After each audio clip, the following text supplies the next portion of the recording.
2 years ago, I stood on the porch with a torn backpack, 10 crumpled dollars in my pocket, and my father's voice cutting through the night.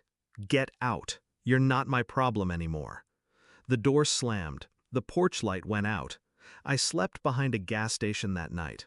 It's strange. I still remember when he used to carry me on his shoulders after soccer games, when Mom made my favorite soup and we'd eat together like we were something close to a family. But somewhere between my 16th birthday and my 18th, the warmth turned into ice. Dad's words sharpened. Mom's eyes stopped meeting mine. They called it tough love. I called it abandonment. The night before they kicked me out, I'd confronted Dad about money he'd promised for my college fund. He laughed in my face. "You're not going to college. You're going to get a job and start paying rent here." When I said no, he smiled in that slow, cruel way that meant trouble. "You think you're too good for this family? Then leave." I thought Mom would stop him. She didn't even look up from her phone. I spent the next year learning how to survive. I worked 2 jobs, morning shifts at a cafe, night shifts loading trucks. I slept in a basement room I rented for cash, with a ceiling so low I couldn't stand straight. But every hour I worked, I saved. Not just money, information. I checked public property records in my free time. I read about mortgages, liens, eviction laws. I learned how money moves when no one's paying attention. Because even then, I knew this story wasn't over. The first crack came from a mutual acquaintance, my old neighbor, Mrs. Lane. She called me one rainy Thursday. "Your folks' house is on the market," she said. "Rumor is they're drowning in debt." I didn't say much, just thanked her. But that night, I stayed up until 3 a.m. digging. It was true. They'd refinanced twice, maxed out credit lines. The house was slipping through their fingers.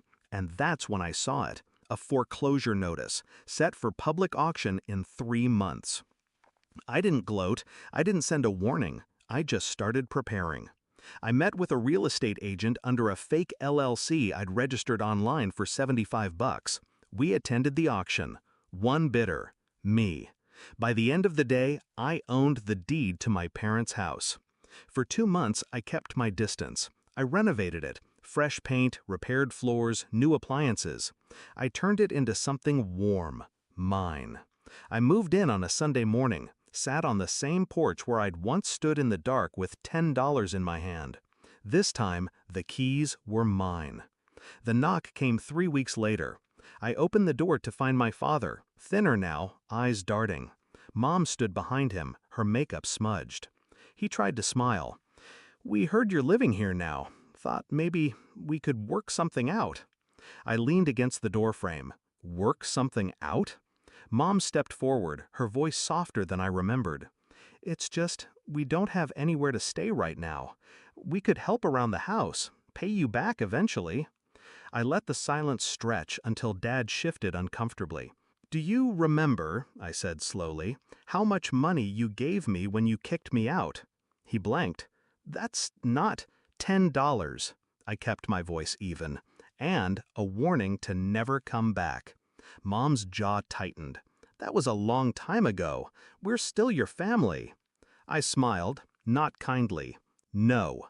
Your people I used to live with." I didn't slam the door. I just closed it, slow enough for them to see the life they'd thrown away standing on the other side of the glass. Through the window, I watched them walk back to their car. Dad's shoulders hunched. Mom kept her head down. No shouting, no begging, just the quiet understanding that the only home they had left was no longer theirs. That night, I sat at the kitchen table, the one they'd left behind when the bank took the house. The same spot where Dad once told me I'd never make it on my own.